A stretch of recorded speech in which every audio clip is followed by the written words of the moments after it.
Quer arriscar? Sim, vamos, será um prazer. Vamos tentar então. 1, 2, 3 e...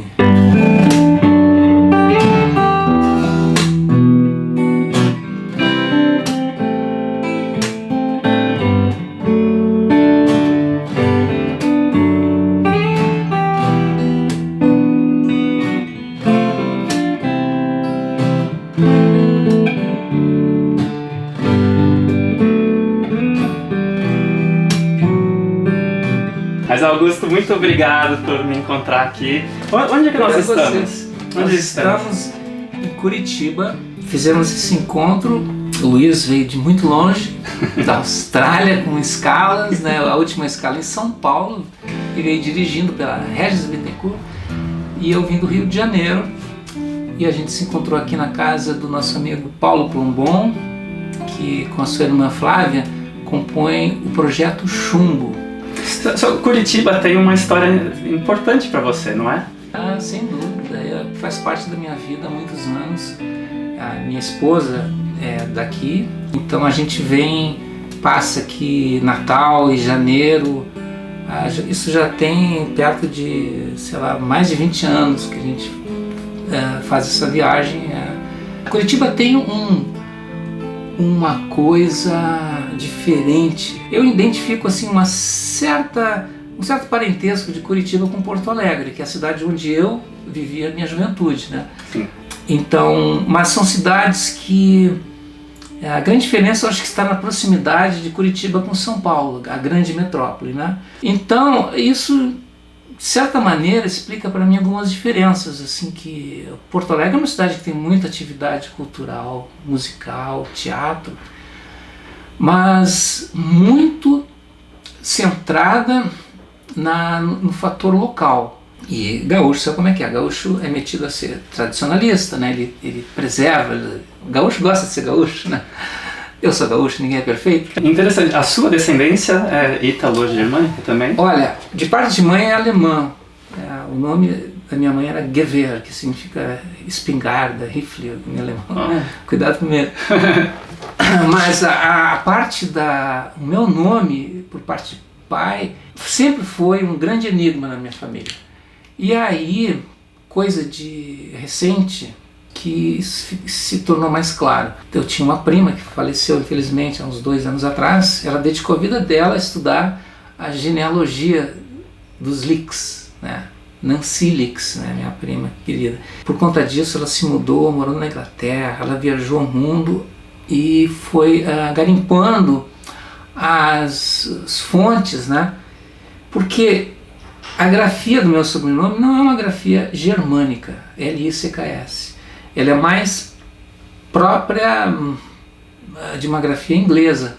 Porém, o levantamento que a minha prima fez é que, na verdade, o nome venha do francês, da Alsácia-Lorena, L-I-X. Sabe que tem Obelix, Asterix? Tinha Lix, L-I-X. E eram franceses que, na época do Napoleão, se juntaram às tropas e foram nos conflitos e tal, as guerras. Alguns ficaram pelo caminho, né? E na Alemanha ficaram alguns. Há uma tese de que antes da França teriam saído da Inglaterra, de Yorkshire, mas não existe documentação sobre isso. Ao passo que, a partir da França, existe documentação. Então, o que acontece? O primeiro Lix dessa linhagem que chegou no Brasil, ele saiu da Alemanha enquanto Peter Lix, L-I-X. E aqui não chegou ninguém com esse sobrenome. Olha. Na chegada da imigração lá no Rio de Janeiro e depois em São Leopoldo, existe um L-U-C-H-S. Aí a minha tese, sem nenhum fundamento, porque naquela época não existia documentos de identidade, existia uma lista rabiscada e a pessoa chegava nos navios, e né? Se deu alguém que falasse o idioma, então, falasse alemão, perguntava o nome, né? E a pessoa dizia o seu nome e ficava isso. E eu acho que o Peter, ele bateu, ele está indo para um mundo novo, para o desconhecido, né? Está dando um salto no escuro, trazendo a família dele, inclusive teve mortes da família dele no próprio navio durante a viagem. ele ficou temendo alguma possível discriminação. Ele, no meio de uma alemoada, ele não queria ser o único que não tinha nome alemão. Então ele falou o nome dele com uma pronúncia alemã, né? E a pessoa que anotou, tentando reproduzir graficamente, naquela época, o que era o nome alemão. Então ficou Luchs, depois entrou uma trema, aí eu ouvi erros de escrivão, de cartório, e se consolidou essa vertente, ficou o I no lugar do U tremado e o K no lugar do H, que é muito grande lá no Rio Grande do Sul, em Montenegro, que é a minha cidade natal, e também em alguns outros municípios como Nova Prata e também Gramado. Então tá aí a história, eu sou daquela turma, da Asterix, do Obelix. Interessante, mas de certa forma tem uma predestinação pra música, porque o Licks vem do licks de guitarra, será que não era uma coisa já? Pois mas aí entra no inglês, e aí a teoria de que a gente, antes de chegar na França, teria sido pela Inglaterra, né? E o meu irmão, o Rogério, ele mora na Alemanha desde 74, ele é músico, né? Ele me ensinou a tocar violão. E recentemente, nesses 2 últimos anos, a gente fez algumas apresentações e gostamos muito de fazer, que é um duo de violões, ele com violão clássico e eu com violão de corda de aço. São 2 escolas diferentes, né? E a gente juntou um repertório que envolve assim muitas coisas antigas, coisas anônimas, coisas assim que remetem às infâncias de cada um, às viagens. Ele tem um CD só com poemas musicados do Mário Quintana, que é um poeta gaúcho muito estimado lá pela gente, que foi uma maneira de ele, nos muitos anos longe do Brasil, de manter acesa a língua, né? O nosso idioma, assim, através dos poetas. Então ele carregava com ele os livros Mário Quintana, do Carlos Drummond de Andrade, da Cecília. Então a gente, nesse repertório, as músicas estão ali não apenas porque elas soam legal, tem um som bacana, porque elas têm uma história por trás. Então algumas dessas histórias a gente na hora conta, assim. Então o Rogério deu a ideia para esse trabalho de Licks Blues. Pode sugerir um show de blues, mas não é. A gente até toca alguns blues, mas tem todo um outro leque, porque o Rogério viveu um universo musical, um caminho musical muito diferente do meu. O Rogério, ele bebeu na fonte da bossa nova, alguma coisa de jazz. Depois ele enveredou pela world music, a música latino-americana. Ele morou no Chile, ele casou-se com uma costarriquenha, então ele tem um mundo muito... Sempre foi a casa dele, foi a estrada, né?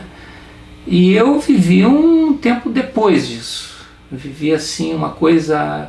Eu cresci numa outra época e as minhas referências foram outras, assim. Eu não me ligava muito em bossa nova, assim, eu pensava em bossa nova, eu lembrava do Rogério. Pô, o Rogério nunca conseguiu tocar igual. Você é o mais velho? Quantos anos mais velho? Uns 7, 8 anos mais velho. Ele é o primeiro músico da família? Eu diria que nós somos 2 músicos, né? Na verdade, primeiro, assim, os meus pais, eles eram muito... eles viviam uma condição muito humilde, de uma família grande, né? E meu pai originalmente era ferreiro, e ele teve que parar com a profissão porque ele ficou muito doente, né? O médico deu um ultimato: olha, você quer viver, você tem que... Aí ele se conformou lá em fazer uma pequena venda, né? Eles inauguraram na noite do Natal de 1949 com uma tripa de linguiça e um barril de banha. Mas o meu pai tinha alguma coisa, apesar de ele vir de uma família bem pobre, né? O meu avô era carreteiro, né? E ele aprendeu a ser ferreiro para consertar as rodas das carretas e as ferraduras dos cavalos. Um dos clientes dele, a ferraria dele era na estrada, assim, ao relento, né? Passava alguém com um cavalo para consertar. Um dos que passavam lá é o atual arcebispo cardeal Dom Cláudio Rumes, que é o arcebispo de São Paulo, né? Uau. A minha mãe sempre falava, um dia eu quero ir a São Paulo fazer uma visita para o Rumes, perguntar se ele se lembra quando ele levava o cavalo dele para ferrar, consertar a ferradura. Coisas interessantes. Mas então o meu pai, com toda a dificuldade, ele arrumou, sei lá, ele deixava um violão muito simples, deixava lá para quem quisesse, né?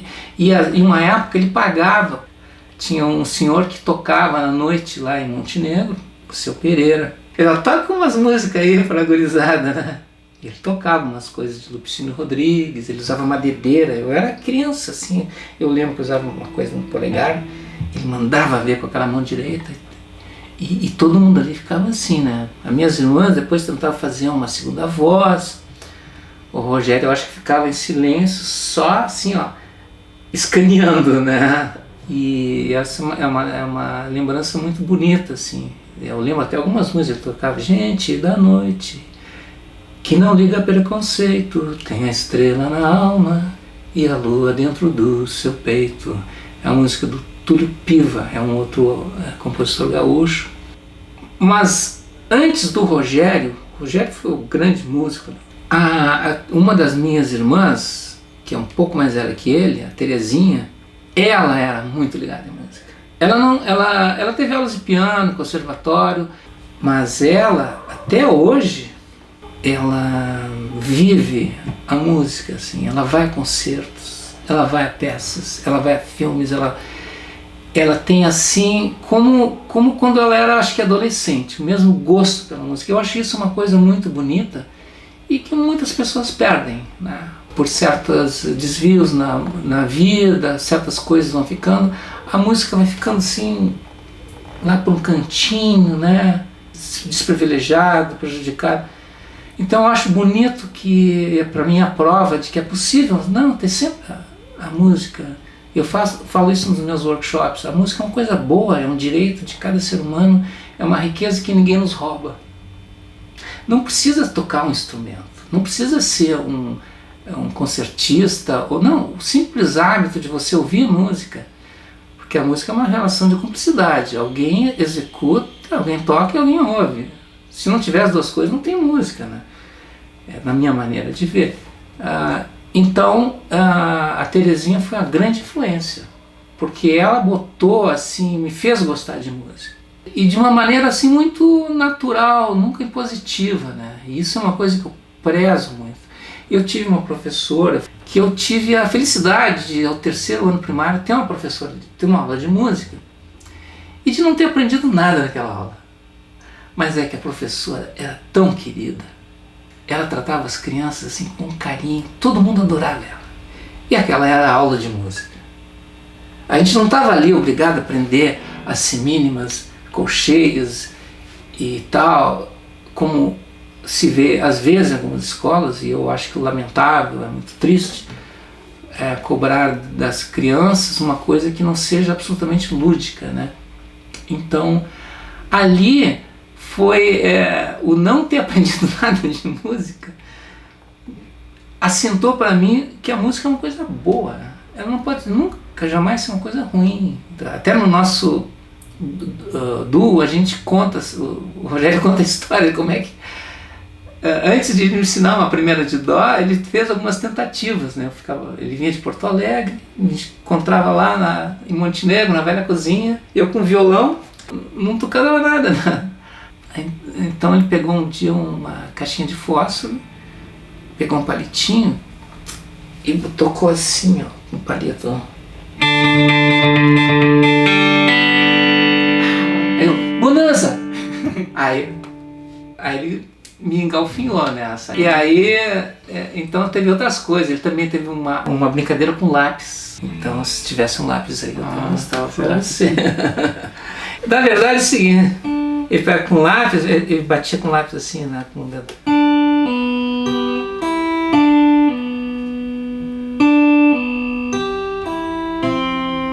Ou seja, eras antes de Ed Van Halen, então nós fizemos no duo, a gente faz um dueto de lápis. Então é uma coisinha bem pequenininha, né? Só para a gente desenvolveu um pouquinho ali. Então estão essas histórias. Nós nunca tínhamos tocado juntos na vida, porque o Rogério ele vem uma vez por ano ao Brasil. Aí uma vez a minha irmã falou assim, por que não experimenta tocar junto uma vez?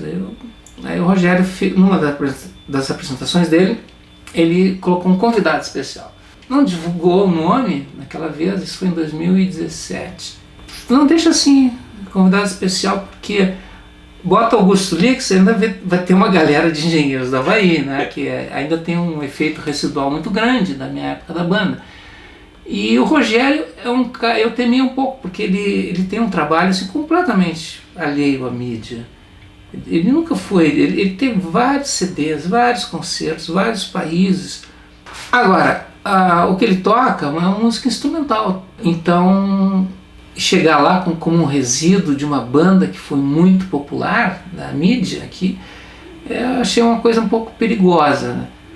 Mesmo assim, estiveram lá fãs de carteirinha e que acabou sendo uma coisa muito bacana. E a gente gostou de fazer. E a gente quer ter um momento de compartilhar como é bom tocar e ouvir música, né?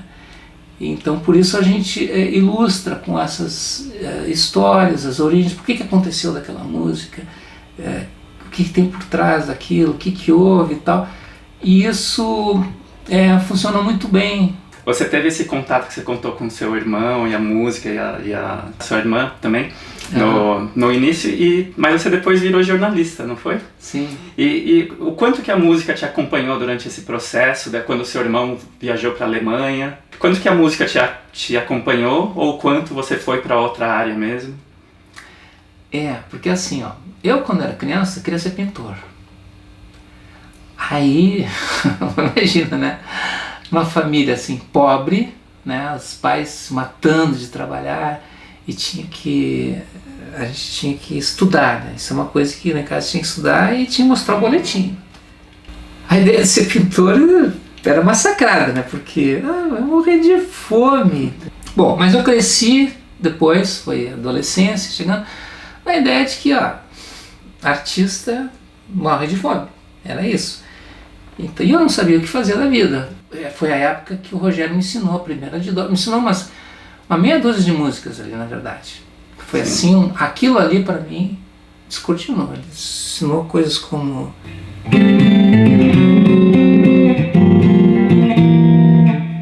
a Travessia do Milton Nascimento, que eu já não lembro mais como tocar. Aí eu fui para Porto Alegre morar com essa minha irmã, que ela me ensinou, assim, eu estava já entrando na época de adolescência, que era a época que a gente entra naturalmente em conflito, né, com os nossos pais, assim, a gente começa a ficar muito implicante, né. Eu não sabia o que ia fazer da vida. Aí comecei a viajar de carona, me inscrevi depois no intercâmbio, conheci pessoas, né, que eram diferentes do que eu conhecia, e aí na escola eu era um cara assim, me sentia o último dos inferiores, né, mas fora da sala de aula a gente vai se libertando um pouquinho de certos fatores condicionantes, assim, e você está num outro lugar, você fala com outra pessoa, você pode ser a pessoa mais fantástica. Eu não tinha noção disso, mas eu fui ter noção anos depois. Agora, ali no convívio diário, ou você era um nerd, um CDF, como a gente chamava, ou você era o anti isso, ou você não era nada, né? Eu me sentia nada, né? O máximo que eu conseguia me integrar é jogar um Canelo Ball, que era um saquinho de leite que botava papel dentro, e ali os ruins e os que não eram populares, aí a gente se socorria, digamos assim. Aí chegou na época de vestibular, aí eu já tinha feito o intercâmbio mudou muito, abriu muito, a minha cabeça começou a abrir muito antes de eu ter morado nos Estados Unidos. Quando eu passei então viajar foi importante. Fundamental, né? Eu já viajava de carona. Aquilo ali, que é uma coisa que eu herdei do Rogério também, que o Rogério bebeu também, daquelas coisas Geração Beat, Jack Kerouac, aquela poesia da estrada, né?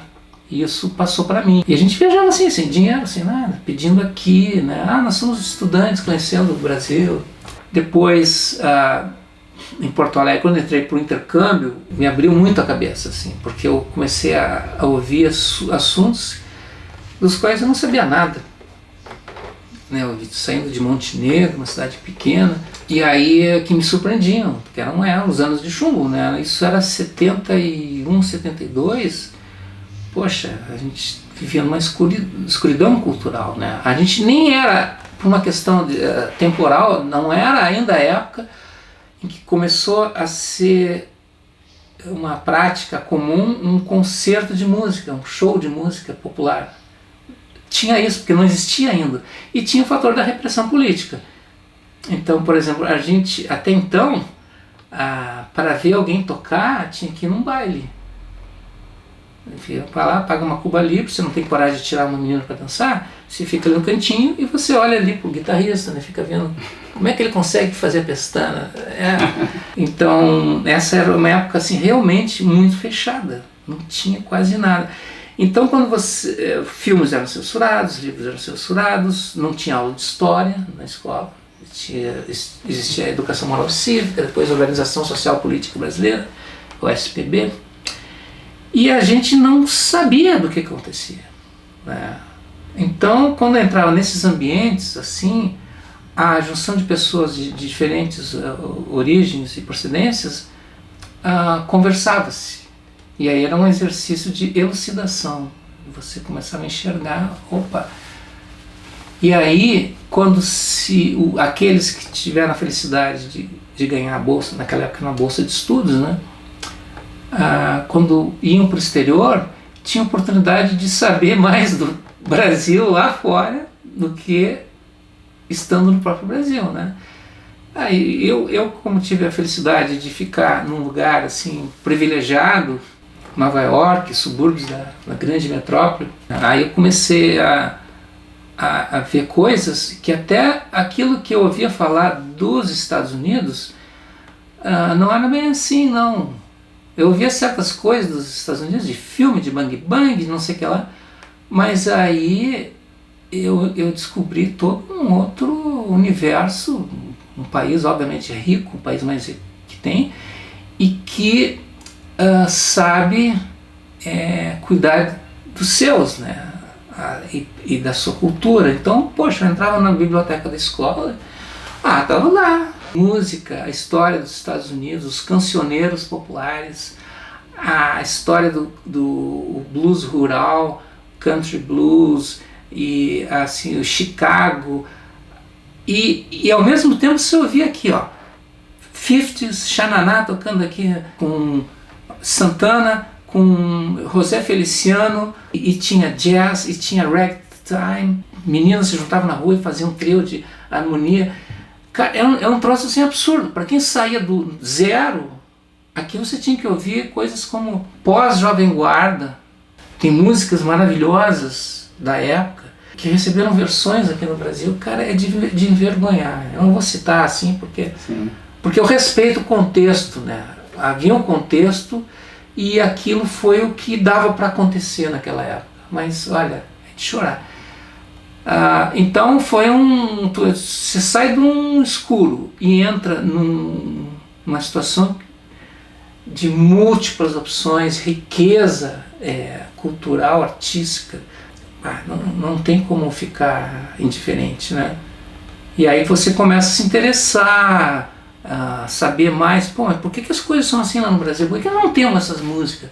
Por que não, né? Você começa a fazer as perguntas. Então, foi muito impactante. E é claro que eu comecei a absorver muito daquilo. Eu não tocava nada, teve um talent show que eu fui lá, peguei um violãozinho, fiz lá o meu grau, sou do Brasil, representando o Brasil, vou tocar uma musiquinha na minha cara. Agora, eu absorvi muito, uma quantidade assim, musical muito grande, de diferentes gêneros, diferentes épocas. Quando eu voltei, continuava sem saber o que fazer da vida, né? Porque eu gostava de música, mas nem passava a ideia. E um dia, eu conversando com meu cunhado lá em Porto Alegre, e falando desse papo existencial, assim, e ele falou assim, já pensou em fazer música? É uma coisa que tu vai ter para a vida inteira. Falou mais ou menos essas palavras, assim. cara, eu fiquei com aquilo pensando, na hora, que música é igual pintor, né?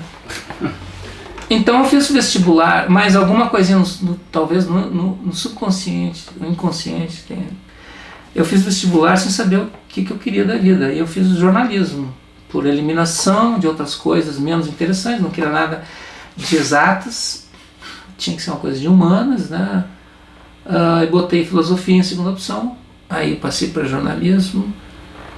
E aí o que aconteceu é que no convívio universitário foram surgindo desde o início algumas situações assim de convivência. Aí teve um festivalzinho lá, acho que foi a primeira vez que eu toquei assim no Brasil, e tinha coisinhas que eu relacionava com o Rogério, aquelas introduçõezinhas, aquelas firulinhas ali, né? Aquele negócio chamava a atenção. E quando eu estava lá nos Estados Unidos, tinha uns programas de TV. Eu no Brasil nunca tive TV, foi só 1 ou 2 anos que lá em Montenegro a gente arrumou uma TV, eu vi algumas. Mas lá nos Estados Unidos tinha, e tinha época que você não tinha o que fazer se não ficar em casa vendo TV, né? Porque inverno lá é muito rigoroso, você não sai de casa. Aí eu comecei a visualizar melhor que era assim, eram cantores que tinham junto um segundo violonista, que geralmente fazia todas as partes de embelezamento, né? E depois, na faculdade, já no Brasil, eu enxerguei, na época eu não me dei conta, mas eu acabei reproduzindo um pouco disso. E até que eu passei a tocar com mais frequência numa dupla. O Ney Lisboa, que é um músico do Sul, que é muito especial, muito um grande poeta, um repórter assim, da cena urbana. A gente começou tocando, ele cantava, né? Cantava com desenvoltura, mas então sobrava para mim embelezar, né? Fazer introdução, solinho aqui ali. E a gente depois cresceu, evoluiu e eu acabei me tornando um guitarrista, assim. Porque ele passou a querer tocar com banda e eu passei a ser o guitarrista da banda. E aí teve toda uma história, aí eu comecei a ter visibilidade. E aí eu estava trabalhando já como editor de jornalismo, depois de esportes, numa rádio.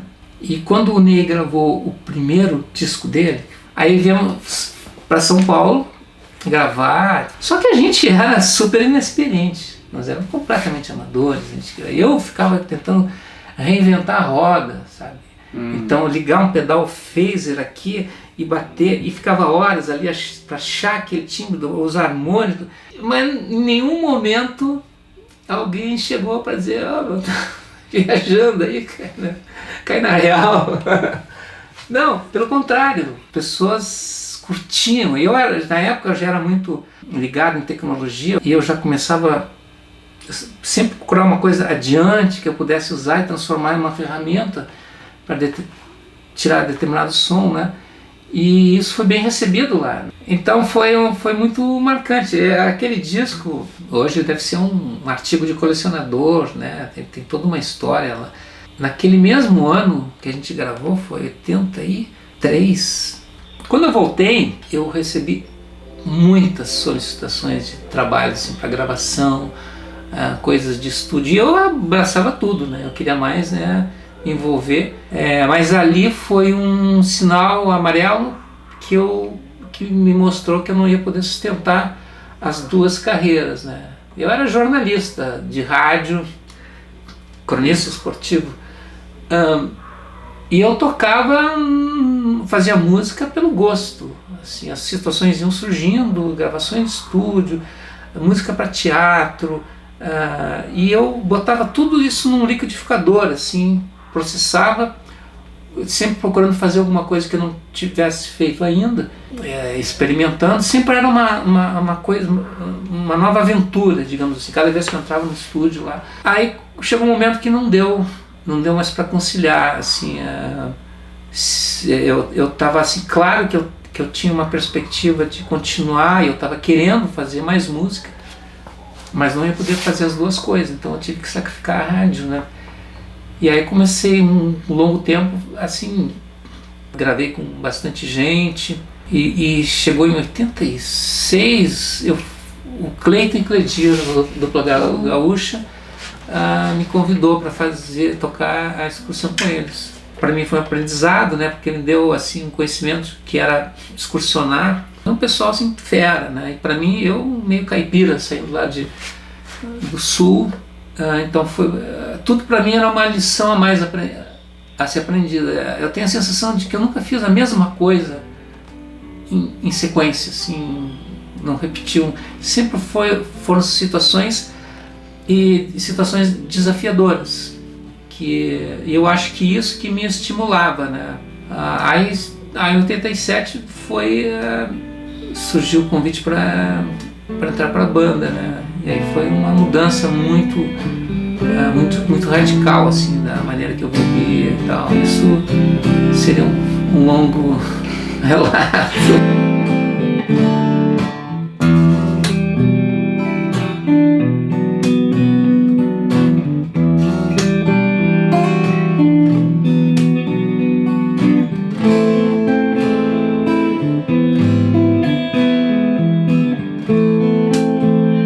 Isso começou a acontecer muito a partir do Papa, com o uso das pedaleiras MIDI. Depois eu tive uma segunda, teve um momento que eu tinha 2 pedaleiras, o Humberto tinha outra. A minha ideia era tornar o show mais atraente. Eu curtia muito, porque o Humberto era o guitarrista. Quando eu entrei, ele passou a tocar baixo.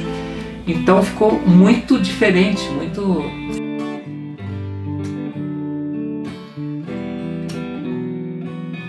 Ba-da-ba-da-ba-ba.